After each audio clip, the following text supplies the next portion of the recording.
Hello, this is Blair Stanislao with the Happy Lion Center.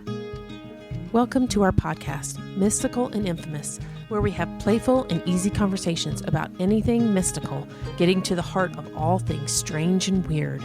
Join us in a bit of magical tomfoolery, spreading the alchemy of love and light. And now, we invite you to enjoy the show. I want to say it really started when I was a massage therapist giving a massage to one of my regular clients, when all of a sudden a message came to me, and it was that his knot in his shoulder that had been there for a while wasn't from him sitting at his computer 8 hours a day, but that something significant was happening in his relationship. And I just blurted it out without thinking about it. And I didn't know where this information came from. And he didn't say anything. And so I thought, oh my God, I put my foot in my mouth and he's never going to come back. But lo and behold, he came back the next week and he said, Celine, my wife has been cheating on me and I don't know what to do about it. And he's like, I don't know how you felt that, but he's like, that's what it is. And from that moment forward, I was like, okay, I'm onto something here. I'm tapping into what's even deeper than what's showing up in our bodies. Mm-hmm. And I started to really put together that it's our bodies that are really kind of the last place where things show up. Yep. So I ended up going to school to hone those skills and become a certified clairvoyant, which sounds kind of funny. But since then, I've had a lot of mystical, cool experiences. And yeah, so I just thought it'd be cool to talk about some of those. And if you've had any, I'd want to hear about those. Let's talk about that. It's kind of funny because as I'm thinking about a potential event that might be coming forth, and this idea of like knowing where you get the information from, and so if you're exposed to any of those kinds of things that like you're talking about, eventually you get the language to say it's channeling, right? If you don't have some sort of preconceived opinion about if it's good or bad or anything like that, it's channeling. So what all that means is connecting to spirit and bringing it forth, right? Right. So exactly. What I find really interesting is how people bring it in differently. Not only because of their personality, but because of like the situation. Like there are some people when they channel, you know, they have this whole ceremony. Maybe they have a dark room. I've seen there's a documentary on Netflix. It's really pretty cool. It's all about this stuff. And I don't know I forgot what they call it, but basically this woman sits in a chair in a room and there's like a curtain around it. I don't know why. And then they have like people in a circle and she's channeling for them. I've seen something similar to that. Right, but they also have like, they call it something plasm. It's like goo and stuff that comes out of the physical body. So, ectoplasm. Ectoplasm, that's what it is. Yeah. So it's like, Ghostbusters. Yeah. So there's that. You could do it like that, right? Or you could be creating a piece of artwork and then know what color to put down. Or you walk up to people that you know and they're upset and you know what to say, right? Like it kind of depends on you, people around you, and all of that. Yeah, the whole circumstance. It could be something like you said, where you're really kind of in that zone, the silent zone, where you do a meditation, or you can get in the zone when you are creating art, playing music, whatever, walking in nature. And then sometimes you can have experiences that are just very random. Like, well, I'm sure I was in the zone giving a massage that day, but here's something. When my first dog, who I was really, really close to, of course, like she was my baby and went everywhere with me, she died right around winter solstice of 2013. And this is when I lived near Red Rocks here in Colorado. And I had to put her down right around 4 a.m. And the person I was with at the time said, let's go watch the sunrise at Red Rocks after we put her down. And so we went to Red Rocks, and it was so cool because the rocks were sticking up over the clouds. The clouds were just below it. And it was like this, the whole scene was mystical. And this blackbird flew in front of me. And I knew without a shadow of a doubt that that was my dog Belle saying, Mom, I'm free. I don't hurt anymore. And I'm good. So that was the symbol I took as her. And then a few weeks later, I was driving past Red Rocks going home, and I was listening to the radio, as I always do. And the song Blackbird by the Beatles came on. And of course, I'm thinking of my belly boo. And as the song was on, the numbers on my radio station changed from the numbers to a star and a question mark and a star and all these symbols I've never seen on my radio before during the song. And then as soon as the song ended, it went back to the Yeah. radio station numbers. And I knew that was a sign from her too, that she's here. Oh So, yeah. So cool. I'm going to share one similar to that. I was going, what was I going to? I think I was actually going to the these people were calling it a gallery, which is basically it's mediumship, right? A gallery is a euphemism, I think, I could be wrong, for a seance or something like that, right? Okay. So Yeah. these people, they were evidential mediums and they were practicing and trying to grow their experience or business or whatever. And I just happened to know them, so I went to support them. Um, and I had it was a used truck, but it was new to me. And it was like new enough that there would be nothing wrong with it. And I was driving down the road and the radio was playing. And then it changed to a different station. And I looked at it and I thought, no, this is not the first time it happened, right? So I looked at it and I was like, wait a minute, did I push a button wrong or did I touch something I didn't know? And I thought through all that. I'm like, no, I did not. So I think I tried to change it or something and it went back. And I was like, okay, there's a message, right? So I Yeah. listened to the song. And so I actually get songs like that a lot. And I actually have a playlist of them. And at Cool. that point, it had only been a couple of years since my husband died. And I knew that these were messages from him, right? Like I just knew it.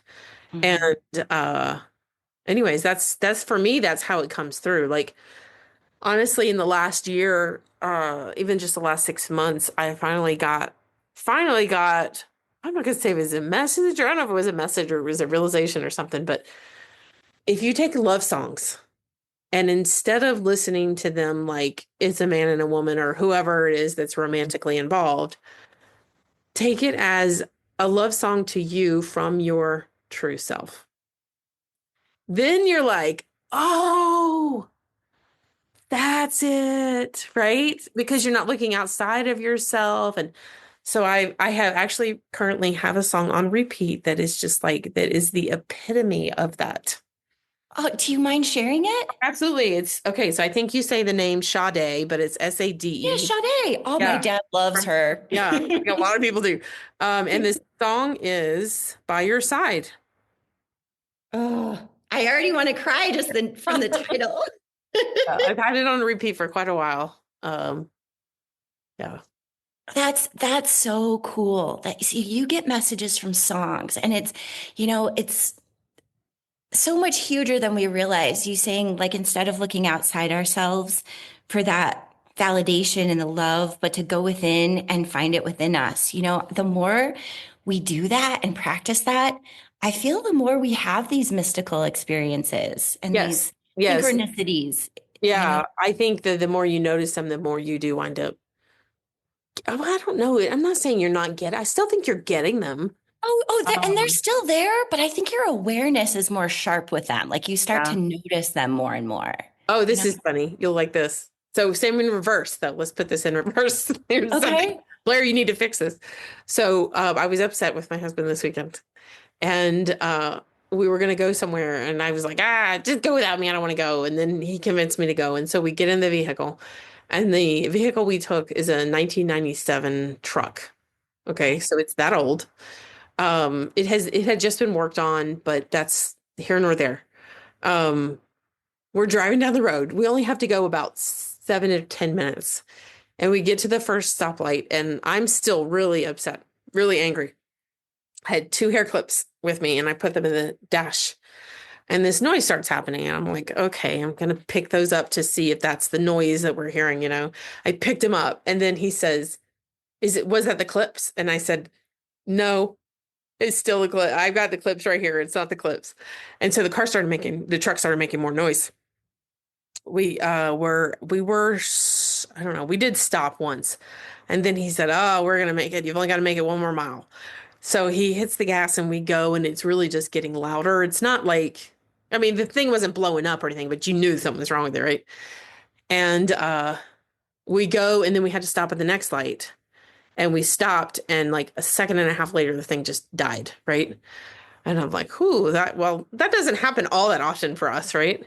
But on the energy plane, there's a lot of things that have been said that I have heard that I tend to lean towards, yeah, this is probably a reality, much like the body. I was like, Oh, okay, yeah. that means this is like a clear signal. You need to stop this, right? Like, so is it me being angry, or is it something he's doing because it's his truck? You know, it's like my mind is going crazy. And through the rest of that experience, which was technically really was all fine, wasn't really that big of a deal, but we were dead stopped in the middle of the highway. Um, he starts talking about what the situation is. He knew that the radiator was leaking, I guess, or something was off, and he had been checking it. And he's very good with vehicles and things like that. And then he's describing it to me. He's like, blah, blah, blah, the cooling system. And I was like, oh, yeah, that's it. That's me. Because I'm so angry. I'm like losing my grip on, like I've lost my cool completely today. Yes. Yeah. Girl, that makes so much sense. And Yeah. you're so right. That's so on the energetic level when anything happens like that, including accidents, right? Well, Oh, yeah. accidents, quote Yeah. unquote, Yeah. Yeah. they're just signs from the universe that are kind of reflections of your energy to say, whoa, wait a second, there's something you need to get here, Mm-hmm. right? Mm-hmm. Yeah. Mm-hmm. Yeah, absolutely. Here's a weird thing that's been happening to me lately. Okay, this is really strange. Out of nowhere, oh, there's my breathing Well, alarm. let's do it. Let's do it. Since we're doing this, let's do that. Is that okay? Will you lead it? Yes, absolutely. So we're going to do the alternate nostril breath, which we did last time I got to see you. Yeah. And that is where we plug one nostril at a time. I like to use thumb and ring finger, and I like to put my middle finger and pointy finger right on my third eye. And we're going to use the thumb to block the right nostril, and we're going to breathe in through the left.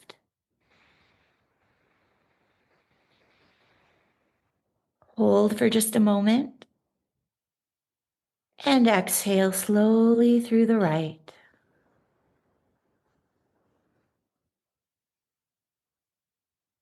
Breathe in through the right.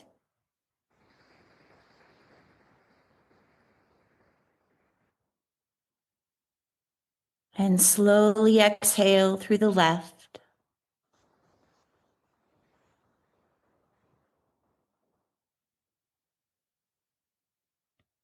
In through the left.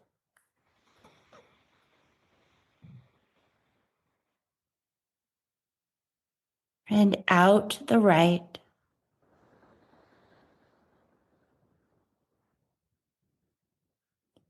In the right. Out the left. And one more. In through the left.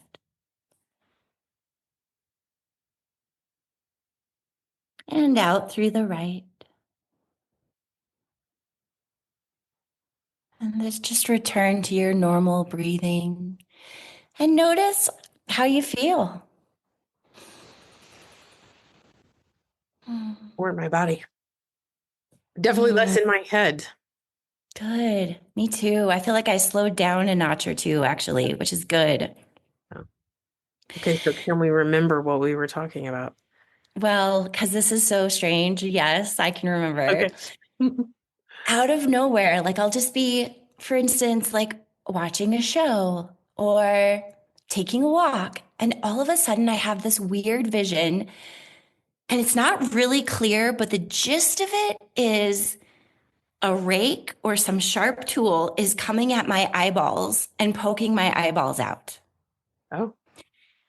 And I'm like, okay, so that's happened now probably 4 or 5 times over the last 6 months, or well, maybe less, 4 or 5 times over the last few months. And I'm like, what the heck? And I was just talking to someone about it last night. And they're like, well, Celine, what is it you're not wanting to see? And I was like, oh, And of did you get it? course. No, I haven't gotten it, but Okay. I posed the question to the universe, and I think when you at least pose the question, you'll get. I'm going to get an answer eventually. Yeah. I'm not quite sure what it is yet, but hold the phone. Actually, yes, the first thing that came to me last night was when I posed the question, um, that I was afraid to see my success or my power Hmm. instead of the other way around. Like there's a fear of seeing how powerful I am and how Yeah. bright. Yeah. So that I, was the first thing. I also kind of wonder if, because so I asked the dream interpretation instructor, the guy, he's really good. I actually asked him over the first weekend, like the open weekend there, he does like a master class kind of thing. And the answer was very clear and it was straight. Boom. That was just the answer. And it was because he was talking about dreams. And I said, and how does this differ from when you're in meditation and you have a vision? Or you have to have a clairvoyant vision or something like that. And he says, it doesn't. So it's all the Oh, same. So we could use the same interpretations. And if we were to do that, anything with the eyes is about your clairvoyance, which corresponds with you developing your clairvoyance. Um, wait, the clairvoyance is the seeing, right? it is seeing. Yeah, clear seeing. Okay. Mhm. Um, and so I was kind of thinking seeing with your third eye instead of seeing with the physical eyes, like Mhm. encouraging you to remove that physical sense, like making a choice to say, okay, I'm not going to see it with my physical senses. I'm going to see it with the third eye, which you see entirely different things, right? Oh, absolutely. Yes, your perspective is so much broader when you can look through your third eye. And thank you for sharing that with me because that makes a lot of sense with what I've been going through lately. Yeah. Yeah. So, yeah. Thank you, Rake, poking my eyes out vision. As morbid as that was. Oh yeah, but it's not that bad. I mean, dreams can get crazy.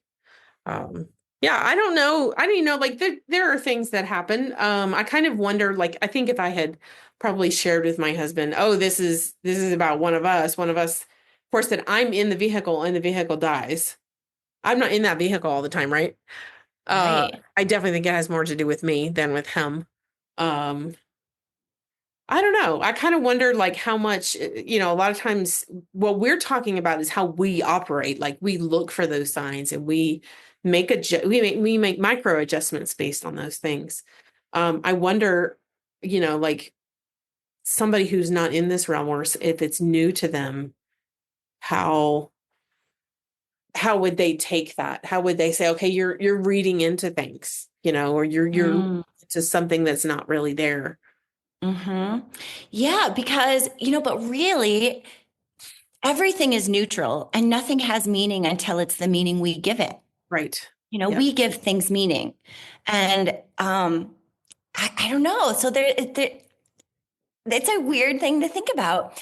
However, what comes to me as truth is if the meaning you give it helps or comes from a place of love, that's probably the truth, you know? Yeah.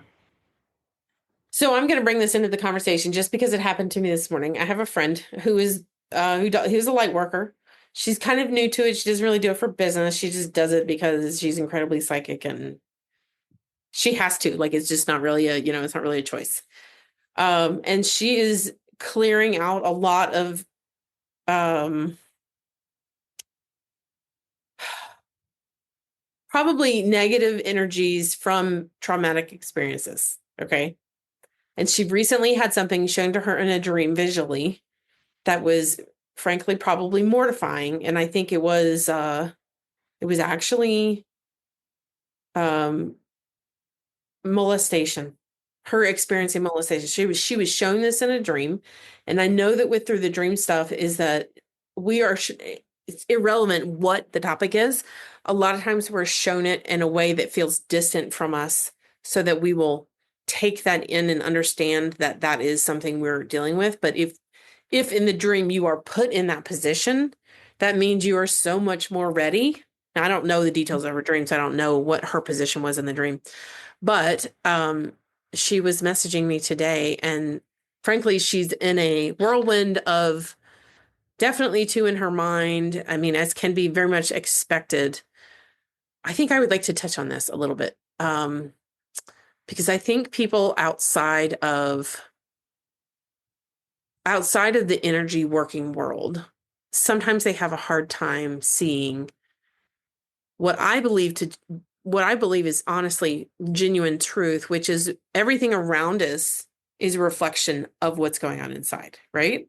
So, given any particular situation, there's some really horrible things that can happen that can be objectively stated that this is a terrible thing to have happen.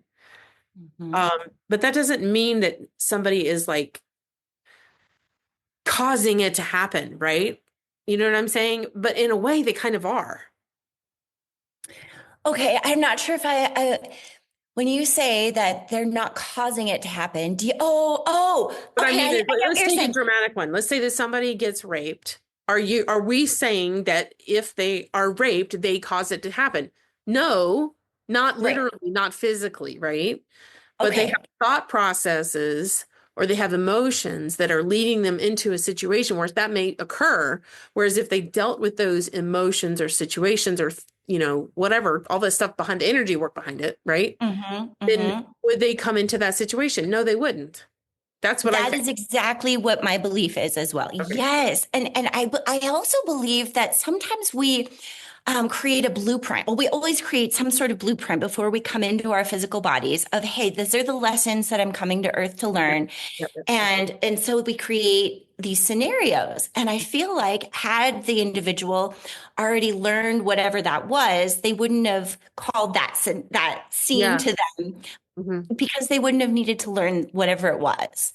And so I would never put fault on that person. But yes, I agree with you that we call those on a subconscious level to us in order to learn something huge. So, and what do you think? What do you have to say about children who experience terrible things like cancer or, sexual molestation or something like that, right? Like, what do you say? Oh, so devastating. And at the same time, I also believe that children can come in to help teach those around them Yeah. lessons of love, lessons as well. And so, what a huge, strong spirit to be able to come in and hold something like that Mhm. in order for the people around them to grow and learn too, Yeah, as well as themselves. exactly. Yeah, but being the person in it as a woman, we know when hormones get off, it can be hell, right? Like it changes Yeah. everything. So I in this I would say the same thing. I would say the exact same thing. That is a description of maybe how it works, but experiencing it's very different, very similar to being aware of, let's even just say these energetic hits or, clairvoyance or something like that. You've got something coming in that's not the same as talking about it. So right now we're just talking about it, right? Mhm. It's not the same thing as experiencing it. And it can be really, really rough. Absolutely. Yes. So, not to take away from any of that. And at the same time, all of these things that can be that are very traumatic, they're the things that, help us to grow and change and become who we truly are. Because as the Wood Brothers sing in the song Happiness Jones, I don't know if you know it, I don't know it. but No. he says, I've never grown from being happy. Unfortunately, it's the things that put us through the ringer that help us to grow and learn and change and hopefully come even closer into love and who we really are. So if we look at it that way, then nothing is ever really bad. I mean, yes, it feels bad. Yeah. Do you know what I'm saying? Yeah, and actually, exactly, yes, and I think when somebody comes to a bigger awareness, essentially, we all get to that place at some point, but it's this awareness that we are all connected and we are all, like frankly, when I studied astrology at first, and I started looking at everybody's charts, and so you look for different things, but one of the things you look for is struggle. Like, what is it that's hard for you? Because that's what people care about, right? Like, that's what I care about. A lot of people care about that. So I would look and I would see something in me and it would be like really touchy. I'd be like, oh, I don't know if I like that. I don't know if I want to believe that. I don't know if that's actually right. That might be wrong. But then I started looking at other people's charts and what I knew of them and what their experiences had been because I'm the outsider and it's not quite so personal. I'm like, oh yeah, that's totally it. So as I go through and I start looking at more charts, then you realize, oh, everybody's got their own stuff to deal with, including me. I just happen to be one of them. And so when you get to that place, you can even have compassion for this person who played a particular role in your life. That doesn't mean you keep going back to them or anything like that. It just means you understand that there's a purpose behind it. And if you Mm-hmm. start asking, how is this for me? How am I going to make this better? Then you really start to get where, okay, now you can start to transmute that energy. Yes. And what a huge lesson that is, because people talk about karma and it's like, oh, well, maybe I called that in because I deserved it or whatever. But you can actually transmute karma if you ask those exact questions, like, how can this be for my highest good? Yeah. Or what can I learn from this? Or, and it helps us with forgiveness and compassion, like you said. And if we, gosh, girl, and if we can come to that awareness, the peace that we eventually feel in our hearts, no matter what's going on around us. How freeing is Yeah. that? Actually, one of my gene keys, I don't know which one it is because I haven't memorized them, but one of my gene keys has something to do with this. I'm not sure if it's 26. If it's 26, a whole lot of people have it. 26 is I think it's fear of like not enough. I'm not really sure. I don't really remember exactly what it is, but a lot of people have it and it's fear. I know that. One of the ways that Richard Rudd talks about it in his little contemplations is that kind of stuff stays there if you continue to believe that that freedom is outside of you, right? Okay. Yes. So, Yeah. but if you turn that around and realize that the freedom is within you, then it's completely gone. It has no hold on you, right? But realizing that over and over every time you're triggered because somebody says or does something, is a different experience than intellectualizing it, right? Oh, definitely. Yeah. Definitely. Yeah. Oh man, there's so much power in owning all the things, like owning even, the fear. Whatever it is, fear of feeling uncomfortable emotions, that, well, I'm the one feeling them. And if I can just feel them fully Yeah. and move through it, there's so much freedom and power in that because you're not putting it outside yourself or giving it to somebody else to take care of or someone else's validation to make me feel better. It's all within us. And that's so freeing. So let's touch on what you just touched on because that's a really big deal, like huge, huge deal. And again, I think it's one of those things that we can talk about and we can say, oh, this is how it works. But to actually do it is an entirely different thing, which I know that you've been working on because you shared with me what you've been doing recently. Yeah. Um, so this idea of feeling a feeling that's uncomfortable, and like you said, allow yourself to feel it fully. So, but I think what I know it certainly has happened to me, and I've seen it happen with other people too, is that until something's really brought to your attention, like for me, even, I mean, I'm not young, right? Okay. And I had these dream interpretations, and he's like, this is how you feel about your dad, or this is how you feel about your mom. And I'm like, what? I don't know what you're talking about at first. Then it took 2 weeks. And I was like, oh, wait, he's right. Not only is he right, but I didn't tell anybody ever. Right. But it's coming Okay. through in the subconscious. So that's how we know that it's actually there. Um, even recognizing that you have a feeling that you're not even feeling. How do you get there? Yeah, that's a great question. And it's about being allowing time for silence and allowing time for yourself to just be. And that means even maybe shutting, not even reading a book, but just sitting in quiet and breathing.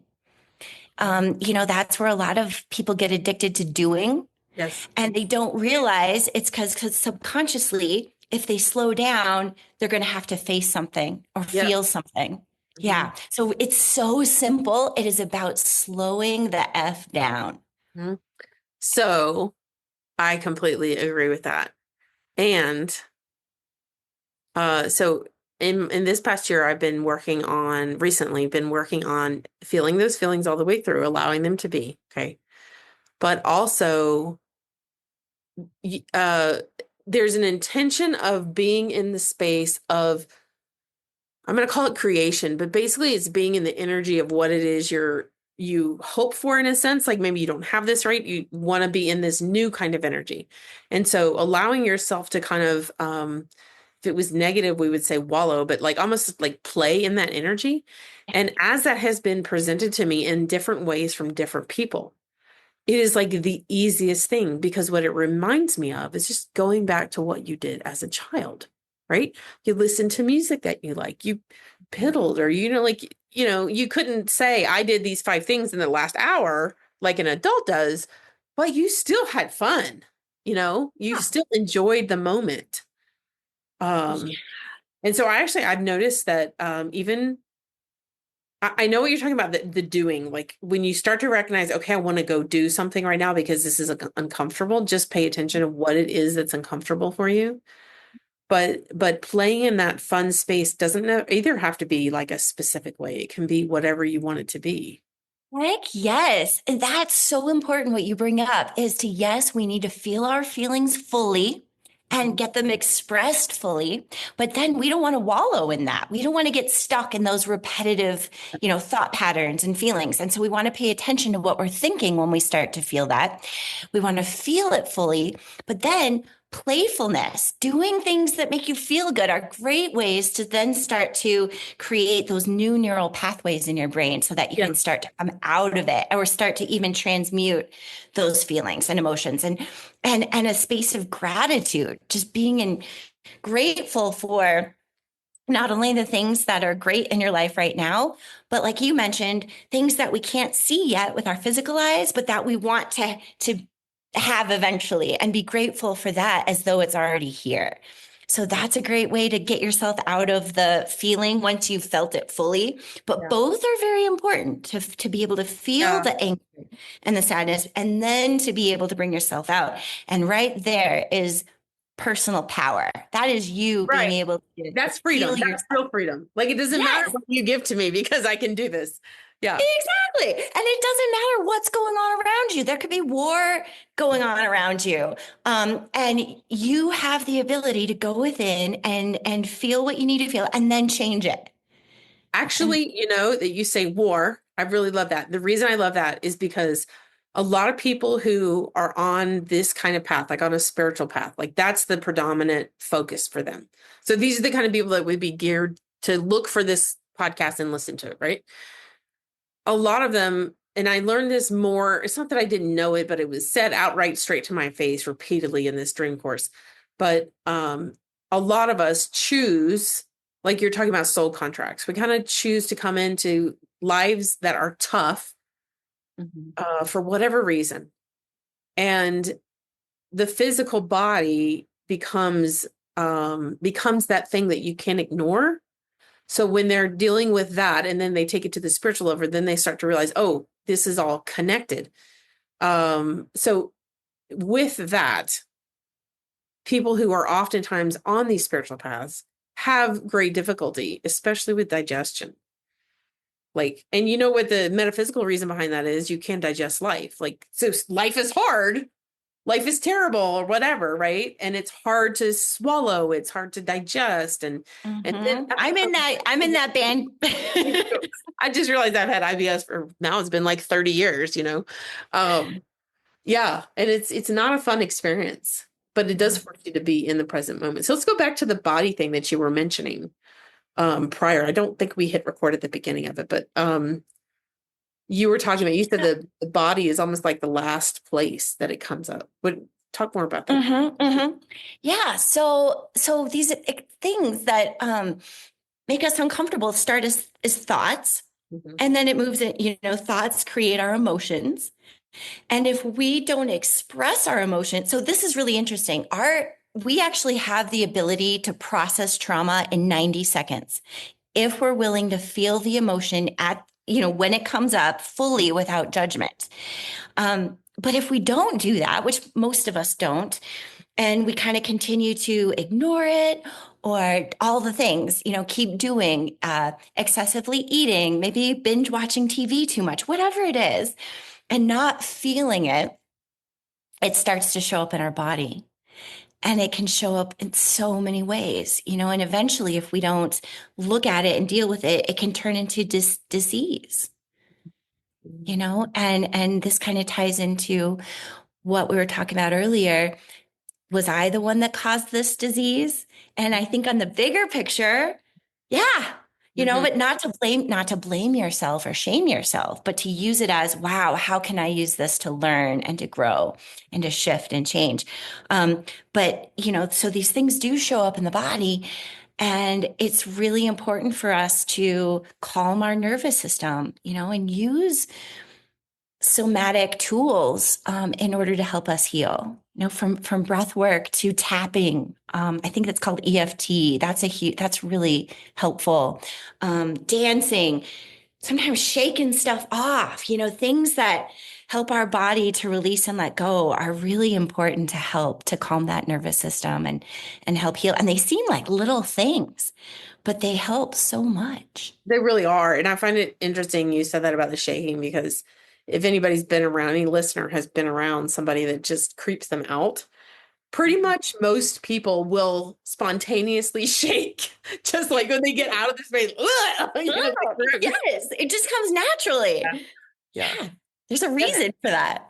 Yeah. And actually, as I do the Qigong more and more, I start to recognize that the physical movements that are Qigong are really just, they're what kids do. If you just let a kid do whatever they want to do, they move like that. They instantaneously know, I need to go, I'm going to go swing my arms, or, I'm going to, whatever they are. It's more of like a natural kind of response to the world. And we spend so much time saying, oh, be still, stop talking, do these things to conform so that you'll fit in and be as miserable as the rest of us.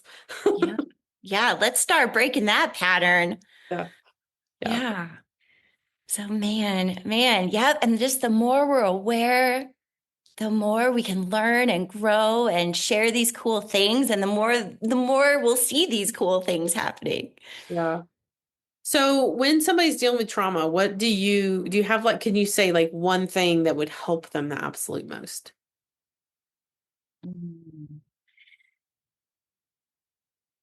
Allow yourself to feel the emotion that comes with that trauma, be it sadness, be it anger. And then feel it fully without attaching the story to it, without judging yourself for feeling it. And then choose a new thought, do something playful, do a dance, whatever brings you joy, do that. And then notice if it comes back again. Notice what you're thinking about. Are you thinking about the story? Are you thinking about the event again and again? And you have the ability to choose a new thought. And it becomes easier and easier to do that the more you can sit in quiet and just take time to be still and take time to just slow down. And it will happen. Thanks for listening to this episode of Mystical and Infamous Podcast with the Happy Lion Center. Send requests for topic discussions, questions, and comments to podcast@happylioncenter.com. That's podcast@happylioncenter.com.